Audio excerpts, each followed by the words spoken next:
আসসালামু আলাইকুম। ওয়েলকাম করছি রাসূল উদ্দিন।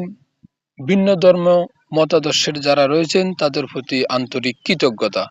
প্রিয় শিক্ষার্থীবৃন্দ, আজকে আমরা নিয়ে এসেছি বোর্ড প্রশ্নের সমাধান। এসএসসি গণিত সিলেট বোর্ড 2025 সালের গণিত সৃজনশীল অংশের গ বিভাগ ত্রিকোণমিতি এবং পরিমিতি থেকে 7 নম্বরের যে অঙ্কটি রয়েছে সেই অঙ্কটি নিয়ে আসছি। তো প্রিয় শিক্ষার্থীবৃন্দ, আমাদের অঙ্কগুলো বোর্ড প্রশ্ন কেন্দ্রিক হয়ে থাকে। আমাদের অঙ্কগুলোর একটা নির্দিষ্ট স্ট্যান্ডার্ড কিংবা মান রয়েছে। সেজন্য তোমরা যদি আমাদের চ্যানেলে নিয়মিত অঙ্কগুলো দেখতে থাকো, তাহলে কিন্তু তোমাদের একটা কি বলে এটা একটা স্ট্যান্ডার্ড একটা প্রস্তুতি হবে। তো চলে যাচ্ছি অঙ্কের মূল প্রশ্নে। কথা না বাড়িয়ে লক্ষ্য করো, এখানে আমাদের দুইটা মান দেওয়া রয়েছে, উদ্দীপকের মধ্যে দুইটা সমীকরণ দেওয়া রয়েছে এবং আর কিছু মান দেওয়া রয়েছে, লক্ষ্য করো।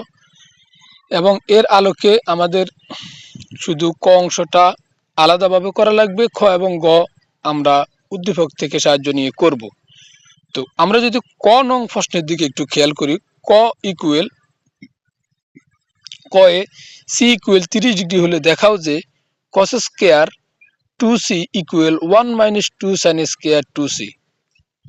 এই প্রশ্নটা, এরকম প্রশ্ন কিন্তু আমাদের মেইন বইতে পাওয়া যায়। তো আমরা সর্বপ্রথম লিখব, দেওয়া আছে সি ইকুয়াল 30 ডিগ্রি, দেওয়া আছে সি ইকুয়াল 30 ডিগ্রি। দেওয়ার পরে এরপর আমরা বাম পক্ষ লিখব। এখানে লক্ষ্য করো, আমাদের বাম পক্ষে কি রয়েছে? বাম পক্ষে রয়েছে cos স্কয়ার 2c। তাহলে আমরা লিখব, সুতরাং বাম পক্ষ সমান cos স্কয়ার 2c। এখন খেয়াল করো, এখানে 2 এর সাথে c রয়েছে, তাহলে cos স্কয়ারের জায়গায় cos স্কয়ার বসবে, 2 এর জায়গায় 2টা বসবে এবং 2 এর সাথে c এর সম্পর্ক হচ্ছে গুণ, সেই কারণে এখানে 2 এর সাথে গুণটা বসবে। এবং যেহেতু c সমান 30 ডিগ্রি এখানে আমাদের দেওয়া রয়েছে, সেহেতু এখানে c এর জায়গায় আমরা এখানে 30 ডিগ্রি লিখব। তাহলে আমরা তো জানি 30 এবং 2 গুণ করলে কত হয়? 30 দুগুণে 60 ডিগ্রি। এখন cos স্কয়ার 60 ডিগ্রি, আমরা জানি cos 60 ডিগ্রি এর মান হচ্ছে হাফ। cos 60 ডিগ্রি মান হচ্ছে হাফ, কিন্তু এখানে স্কয়ার রয়েছে, সেই জন্য হাফের উপরে স্কয়ার থাকবে। এবং আমরা যদি এখানে খেয়াল করি যে এখানে 1 রয়েছে, 1 এর উপরে স্কয়ার করলে একে একে 1, নিচে 2 রয়েছে হরে, 2 এর উপরে স্কয়ার করলে অর্থাৎ 2 গুণ করলে 2 দুগুণে 4।